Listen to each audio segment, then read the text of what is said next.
Welcome to the Deep Dive Podcast. Today we have Patty Cortese. How you doing today, Patty? I'm doing great. Thanks, Nor. How has been? I think last time we talked, you said you were busy. Yeah. So do you want to update us? Do you want to tell us what was going on while you were busy? Well, I live in an unusual household in that two of us were on the ballot in 2024. Two? Oof. Your son? My husband and myself. Oh my God. Okay, well, tell us more. What ballot? Give us the deep dive, boring and minor details, all of it. So my husband, who you know, is Senator Dave Cortese. Okay. And he ran for the state Senate in 2020 and then ran for re-election in 2024. So that's we are busy with that. And I have been on the Eastside Union High School District Board since 2015. Okay. And so I also ran for re-election this year. How is the election ran for the Eastside School District? How do you get on the board? How do you... Oh, very good. Yeah. I was initially appointed because there was a person in that role who ran for a seat on the San Jose City Council and won. So she left a vacancy. What was her name? Her name was Magdalena Carrasco. Okay. And it's a long story, but Tell us the long story. The long story. That's what we're here for. I have been working in youth mentoring programs in the Eastside Union High School District for about 25 years.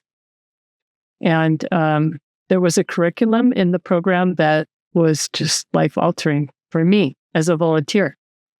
And I just saw miracles of kids who just transformed their lives. And I thought, gosh, we've been recruiting mentors, working really hard to recruit mentors who can maybe serve as a mentor for a year or two or three, but then they got to move on. And really, to be a good mentor, it took several years of really immersing ourselves in this curriculum. Just to give you a little taste of the curriculum, we had 4 cornerstones of the program.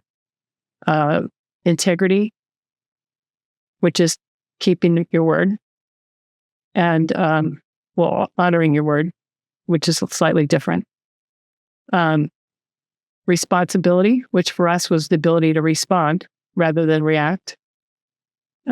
Possibility, which is opening myself to what I don't even know I don't know. Right? What else is available besides the thing that I just automatically knee-jerk reaction just come up with in the face of any stimulation, right? And the last one was community. We had a lot of little tools of language that supported those 4 cornerstones. Really powerful work. And I had long thought it would be amazing if this work were inside the school district, not in an after-school program, but like that teachers and staff actually could master these distinctions, we called them. So I thought it would be, being on the board might be a way to introduce that to people. So I applied for the appointment in 2015 and was appointed. Congratulations. And thank you. In 2016, I had to run for election, and I did that and won. In 2020, I ran and won. In 2024, ran again. You must be doing a good job. Here I am. I don't know about that, but I did my best. So you said when we first started, I have many questions, but when we first started, you said, "Oh, I think you got me on for another reason." And you just answered my question and your question, actually. The reason I got you on is because the first time we met, you talked about a very specific program that is, I think it's dangerous, and you do it. And hopefully you'll get into it later. And I myself am a product of goodwill community people like yourself. This is why I got you on. In this room alone, you have 2 people in this room who have been extremely lifted by the community. And both of these people in this room, they're adults, they're in mid-20s, 30s, And if it wasn't people like you, we're not miracles. We didn't follow directions. We made a lot of mistakes. We upset many people, but we were dealt a bad hand at a very young age. So this is why I got you on. And hopefully today, any question I ask, I don't offend you and I don't dive deep into it. And whatever you're comfortable answering, you're comfortable answering. This is precisely why I got you on. I am amazed by the ability of people like you to continue and go on, because I did a program in, I think it's called CASA, Court Appointed Child Advocate, and I did a terrible job. I just did a terrible job. And it's very interesting. You said it takes many years to immerse yourself into it and to get into the role. And I didn't know that. This is news to me, and I've talked to you many times. You also mentioned in the second point after integrity is your ability to respond and not react. Please give me in details, even if you have like personal anecdote, personal experiences with people you worked with, of what does it mean to respond and not react? Yeah, that's a great question. And I've been, so I learned to distinguish between responding and reacting. So reacting is in the face of some situation or any kind of stimulus response situation, right? Somebody says something to me, or I see something, or something happens, right? Kids do that. Kids say terrible things to get you to see how they can test you. They do. And, as human beings, we become conditioned to react. And it becomes so ingrained in us that we don't even think about it. So an example, I used to get so annoyed when people would leave dishes in the sink in the kitchen, right? Guilty. And I come downstairs. Who left the dishes? And I would just go into a rant, right? And someone once said to me, if the dishes in the sink bother you, why don't you just put them away? What a concept, right? Wow. What a concept. Like I could just let it go. Or there's a lot of things I could do. I could go have a conversation with someone. I could enroll them in a possibility of what would it be like, if we wouldn't have to stumble over each other's stuff, whatever. But what I got to realize that when I react with anger or upset, it's my stomach acid. I'm the one that has to live with all of that emotional upset inside me, right? And I could learn that I could respond. I had options, possibility. That's another one of our cornerstone. There's so many other possible ways that I could respond to any kind of upsetting situation where I don't have to lose my own center. One of the tools I learned in a different program, but applies here, that has just saved me from countless arguments. And it's the little tool called, you might be right. Wow. You might be right. Someone starts to accuse me of something or wants to push my buttons. Look, you might be right. There's no place to go from there. There's no argument to be had after that. I'm not even saying they are right. I'm just saying, you might be right. And to me, that is responding rather than reacting, because it gives me time then there's space now to operate. And there's a possibilities for where else could I go with this that keeps the relationship intact. You always react to people this way, or did it come over time? How did you have this grace towards people and not fighting? I learned it. How? I learned it. Give us the process. I learned it by, first of all, becoming aware. Before I knew there was a difference between reacting and responding, I just thought reacting was all there was, right? It didn't even occur to me that there was anything else. just however, if someone pushed my buttons, it's like, you push my button. Now now I have to be the way that I have to be. It didn't occur to me that I could be any other way than upset. When did you have your epiphany? Just having a conversation like this, learning like, oh, you mean there's something else besides just reacting? You mean there's something else available to me? And the work is self-discovery.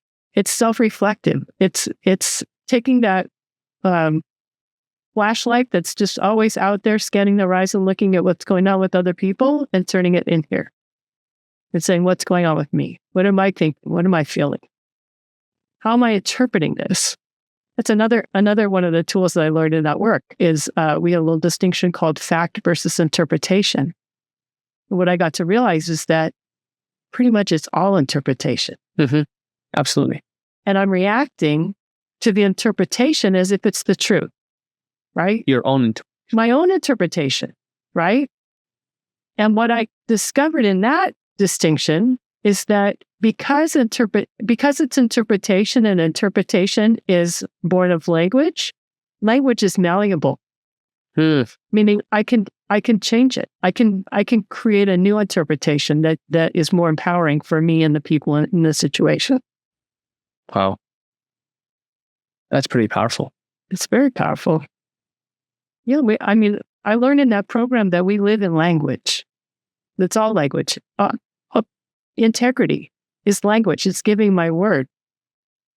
In fact, we would say, we don't talk about integrity as keeping your word, because it's impossible to keep your word 100% of the time. We talk about honoring your word. And honoring your word means you keep your word when you can keep your word. And when you can't keep your word, you communicate that you won't be able to keep your word, and you deal with the impact. Jeez, that is pretty powerful, sophisticated way to describe it. Yeah. And you verbalize it very well. Thank you. So, what is the name of the program? Well, the program at the time was called California Community Partners for Youth. That program doesn't exist anymore, although it does. There are different iterations of it in different places, Phoenix, New York. And what's the name of it now? Well, it became a program called Bright Futures, which also doesn't exist anymore. Just COVID, basically. It basically died during COVID. And so when you ran this time, you ran under what exactly? When I ran for the school board? Is the school board and the program you're talking about two different things? Two different things. Tell us about each. I was just a volunteer in the program. But it was these tools of language that I learned in the program that I would love to bring into a classroom. So people could become aware of in that program, working with youth, I saw the way that labels got applied to people. Like adults put labels on kids.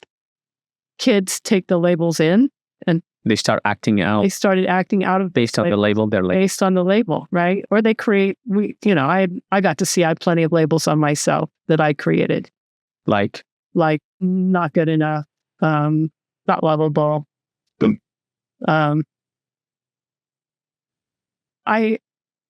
I had a label that said wasn't really a label, but it was like a context for myself that I wasn't inherently lovable, but that love could be earned.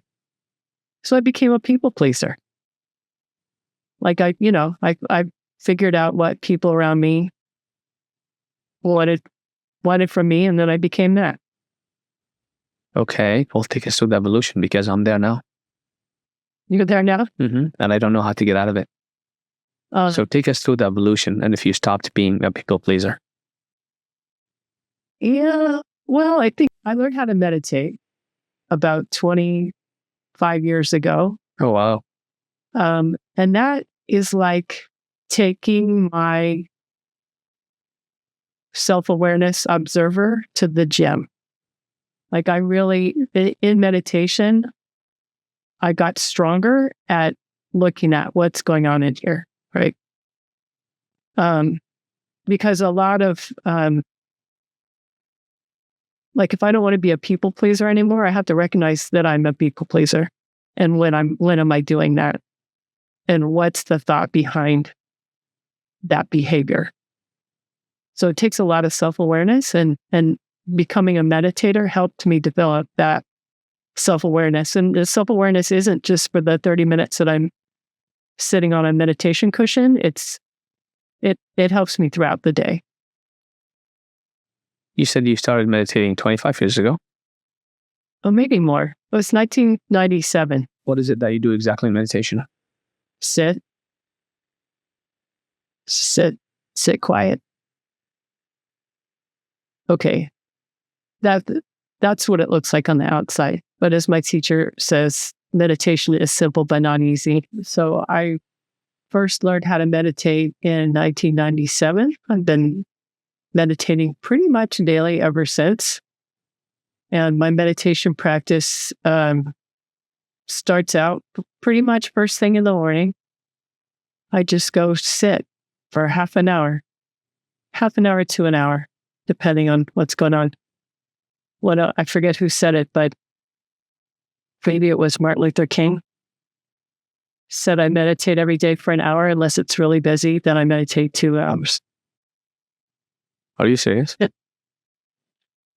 I understand that because of the clarity that I get from the practice. When I'm really busy, it helps me to be clear and discerning about what is needed next. So the practice is just to sit and focus on my breath. And in my practice, I just imagine a dot, like right about out here. And in my mind, I just focus on that dot and my breath. And that just becomes an anchor for me. And if I start thinking about something, I notice that I'm thinking about something and I come back to my focus. And I remember studying once with this Buddhist monk who trained us how to meditate by counting our breaths, which is that's not really considered a long-term practice, but she was making a point. So the practice was breathe in and out, count to 10. Count each breath up to 10. And if you notice yourself thinking, go back to 1. And if you get to 10, go back to 1. And she said, don't celebrate 10, celebrate 1. Interesting. Meaning every time you fail? Meaning the practice is to become aware. So there's no success, no failure. It's just, am I aware? The whole practice is about being aware. So aware am I thinking? And not aware that I'm getting all involved in my thought. That's very different than just aware, oh, there's a thought. Let it go. Come back to just focus. I think all religions teach the same principle, but we rarely practice it. Okay. I think I don't know. Yeah, I think most of the world's major religions do have some type of censoring practice. And it could look very different. There's different forms of meditation. There's walking meditation. There's the Sufis have their swirling dance, which is very meditative. I learned, my teacher is a yogi. What does that mean? A little yoga from India. It's a slightly different meditative approach than a Buddhist type of meditation. The Buddhists talk about mindful meditation, which I think is a little more like naming the thought or naming the feeling. And in the practice that I learned, it's not so much about naming it, it's about recognizing it, letting it go, and just bringing my attention back to focus. So the mindfulness that you talk about is Buddhist. I think mindfulness means a lot of things to people these days, and I'm all for mindfulness because mindfulness could even be just being mindful in your daily life, like almost what I was saying earlier about, am I reacting or responding? It takes mindfulness to know the difference. So what's the difference between being a yogi and being mindful? If there is That's the physical meditation type of meditation practice. It's almost irrelevant. The difference is almost irrelevant. To me, it's just all about increasing our awareness. Do you feel like that made you a better board member? Made me more aware of board member. How? Because I'm more present. When I'm present, I can notice the conversations that I have about people, and because I have a conversation about everyone and everything. And when I can notice that and set it aside, I can just be with really what's there. I have a conversation about myself all the time too. When I notice that, I could set that aside also. Don't you feel that makes people afraid of you? How so? Because you're stoic and you're sitting there and you know your thoughts, you regulate them, and you're listening to people talk, and you're so calm, focused while people are talking. And people don't know your thoughts, or at least that's my thinking. When I don't know my superior, my boss, or whomever there, I don't know what they're thinking. I guess the general thing people tend to think is that it's nerve-wracking. No? Look, I never asked anyone. That's a great perspective. I feel like when I'm present, I can really hear what they're saying. Because if they have a complaint, then you're more present, understanding what they're complaining about. Yeah, what's going on here? Yeah. And how did you said that meditation was part of? Oh, it's my own mind playing tricks on me with the dishes. I can just clean them.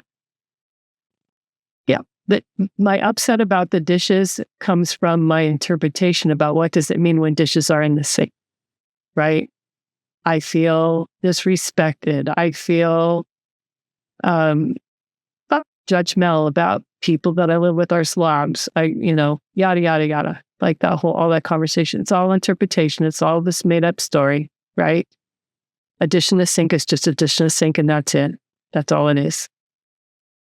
But I bring all kinds of story to what it means. And then out of the meaning comes upset. I can't tell you how that story of the dishes in the sink have affected me. I sincerely cannot. I can write a book on it. And so when you tell me that, it makes me understand that I did fail. I shouldn't have left dishes in the sink, and I should be more cognizant about leaving dishes in the sink. And it caused some people to not be happy with me. But at the same time, now that I think about it, maybe I should have done something different. Maybe had a conversation, maybe meditated more, and just labeled it as dishes in the sink. And I would go as far as writing a label and putting it's just a dish in the sink, right above the sink. I think as human beings, we're all up to things and we have to juggle a lot of times multiple priorities. If I could avoid being upset and bring instead curiosity, I might inquire what was going on to have the dishes end up in the sink and not where they belong, right? And I might have found out, oh, Mom, I only had 10 minutes to get to school before my final, right? If I was in the kitchen when outside, like, put the dishes down, get to your class, right? I would be all supportive of their priorities, right? But that's where integrity comes in. Then if someone could then communicate to me, hey, sorry, I left the dish in the sink. I had to rush out. Okay, I got to understand. But my point about this mindfulness exercise and being responsible, responding instead of reacting, puts the locus of control of my own emotional experience with me and not with the other person. In your hands. Yes. So I'm no longer dependent on what other people, if someone apologizes to me, if someone cleans up, if they clean up, if they don't clean up, whatever they do or don't do, I'm not at the effect of it. I get to choose my own way of being around whatever's going on around me. Even if people say, oh my God, I've heard kids say, F you and blah, blah, blah, all kinds of things. Actually. Oh, for sure. But so understanding how this works, how we live in language, I could take that language coming at me, and instead of interpreting it as disrespect, I could interpret it as, wow, what's going on with you? Pain. What I can see I can bring curiosity and see what's underneath that language. Right? Because people don't know how to express themselves. And sometimes they don't express themselves. Sometimes it has to come out that way. It took me, I think, 30 years. I've always had it in me. But it took me 30 years when I first came to the States, I didn't speak English. And so I would curse to describe the way I feel. To describe anything, I would just curse. But people misunderstood me. And they misunderstood me, rightly so, because that's the language I used. But I didn't speak English. It was a very complicated thing. And recently, I had a friend who told me a saying in Arabic, which it says, "Aqdarakum min afwahikum," which says, your values are from your tongues. Meaning, whatever comes out of your mouth is how people perceive you, judge you, value you. And funny enough, when I speak Arabic now, because my sentences are choppy, I speak perfect Arabic. I understand it perfectly. And most of the dialects in the Middle East, I understand it. And I speak it. But how I express emotions in Arabic is a bit off. So what do? I did the same thing I did when I came to the States. I curse in Arabic to describe how I feel. Because my language is so old. It's from 10 years ago. And so my friends would say, hey, your value is from your mouth. Do not curse, because cursing in these Semitic languages is pretty frowned upon. And when you talk about you mentoring and talking to people, it really reminds me of cursing many people that loved me and they were so kind to me. Although I would say, I would much rather have you curse and express what's there than stuff it down and have that fester and come out other ways. Because the nature of emotion is expression. And when we don't express what's there to express, even expressing it badly, that's what I believe creates the conditioned reactions that we have. Which are? Whatever. Getting upset when there's a dish in the sink. Becoming ruffled when someone swears at me. It's a conditioned it's conditioned. It's conditioned. It's not an authentic, created in the moment response. Do you think it's a learned behavior? Exactly. It's another way of saying it, talking about the conditioning. It's a learned behavior. But it's a reaction if it's something we learned and we're just stuck with it. Like there's no other possibility. We're just stuck with that's the way. When X happens, I respond, my reaction is Y, and that's it. So how do you declutter and decondition? I think you have to do the work of recognizing my own conditioning. Going back and looking at where those painful experiences that created the stories that I tell about myself. I tell myself about myself. But when you do remember these things, don't you feel a great deal of shame? That's an emotion that comes up. So how? Because speaking for me, I feel a great deal of shame, and it takes me 2-3 days to come off of that, and it affects my whole day. because I feel shameful. And that means I'm not going to be productive in whatever I'm doing, whether it's writing, whether it's working, whether it's being active, being healthy, in every aspect of my life that affects me. And it lingers so bad for all these 3 days. If I get into the bathroom to shower, if I come out of the bathroom to my towel on, if I go to the kitchen to prepare something, it will linger so bad. I'm cutting a piece of apple and I'm just cutting it. That thought will literally just come across my mind. And then I sit there and I think, wow, that was very shameful. Shame is a powerful emotion for sure. But I think it's also one of those emotions that really wants to bury itself deeply. And I think the more we shine the light of awareness, the less power it has over us. Sure.